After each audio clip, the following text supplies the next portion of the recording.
Hey, I just want to do a warrior flow. So we're just going to widen our feet. We're going to get a little bit more into side body. So we're going to go anywhere between 3 to 4. Some of us, if we have longer legs, might even go 4.5. So you judge what your distance feels good for you. And then you're going to turn right foot. You're going to point your toes towards the short end of your mat. And then you can have heel to heel, or sometimes it's nice. I like to walk my right foot in a little bit. So the right heel lines up with the inner arch of your back foot, which is your left. And then some of you can have a parallel back foot, or you can angle the heel back a little bit, which will internally rotate this thigh. Yeah. And then we're going to bend the front knee. So this is warrior two stance as we bring arms up. Hey, so check in. Do my palms want to be down? Do they want to face forward? Sometimes it feels really good to turn the palms up. You can feel a little opening of the chest here and then reach out through your fingers. So you're creating a little separation through your arms. Press the feet down, tug the toes into the mat so you're nice and strong through feet. Breathe, most importantly. Now we're going to keep this foundation as we go into the flow. So left hand, palm down, touching left leg. Right arm is going to reach up. Now watch, your right knee is going to want to fold in. So keep pressing your right thigh back as you go into exalted. Good. Now you're going to come up, bring both arms up in line with shoulder warrior two then. Good. Now you're going to reach forward through your torso and your arm. If there's something there that you want to reach, and then you're going to bring this right arm down so you can rest forearm very softly on thighs, or you can extend the arm, lean it into the thigh. Some of you will keep left arm up, reach it down to the hip.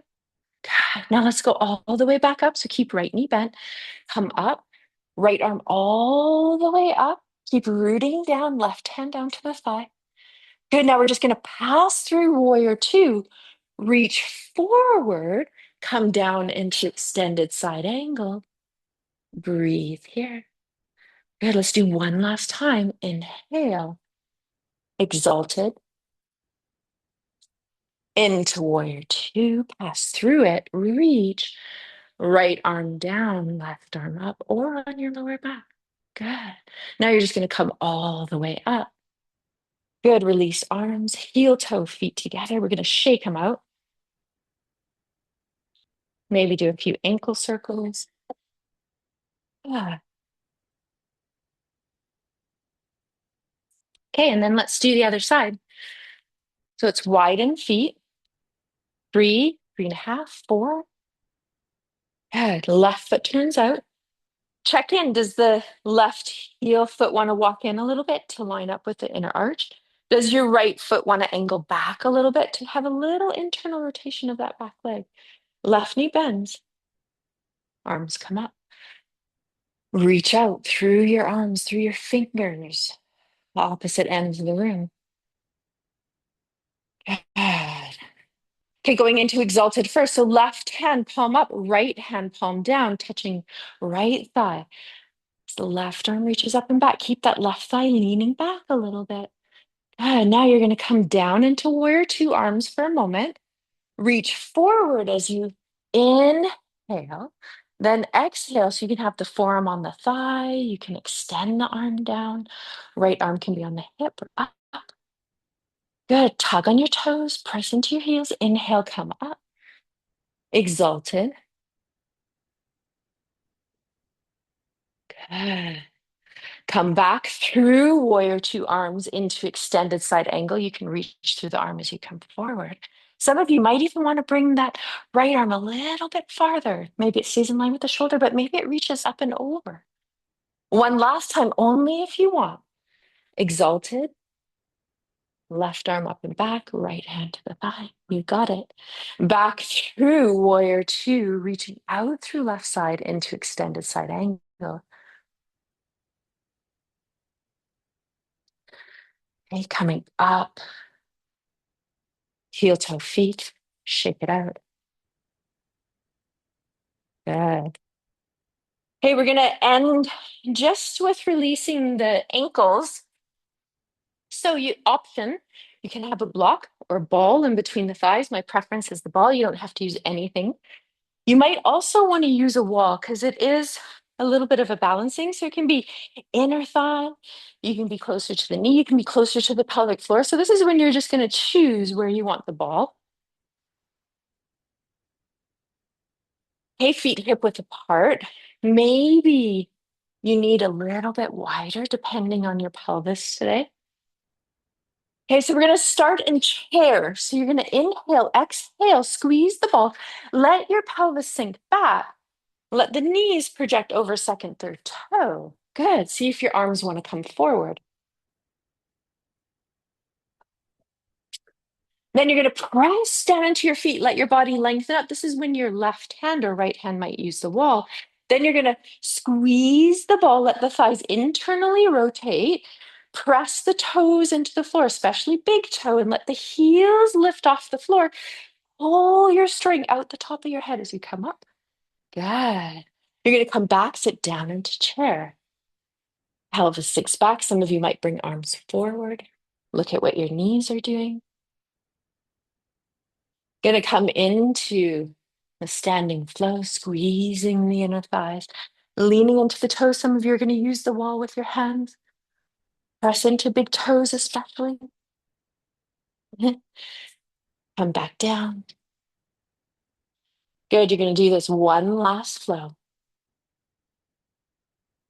Coming up one more time. Good. Really feeling all of the toes pulling your string out through the top of the head.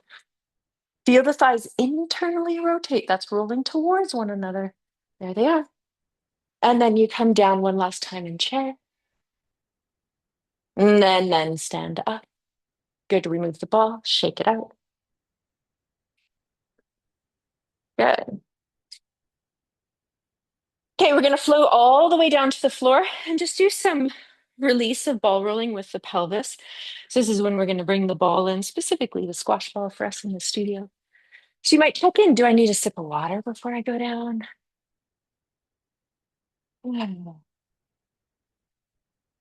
Find yourself when you're ready at the top of your mat. Just notice how you feel. Maybe arms, palms face forward.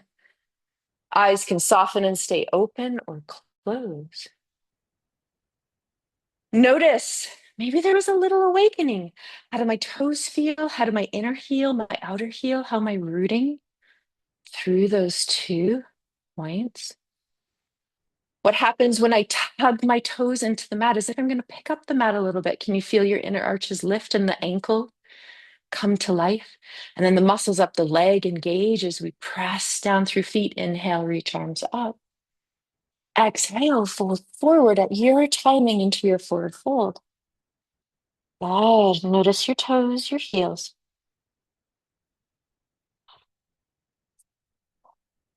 You're going to bend your knees as much as you need to plant the hands onto the floor, the width of the mat in front of the feet. Step back, right foot, left foot. Walk it out into downward dog, your inverted V. Using that sit bone, reaching up to the sky, heel reaching down. It's an oppositional awakening of the leg that we did today. You take your time.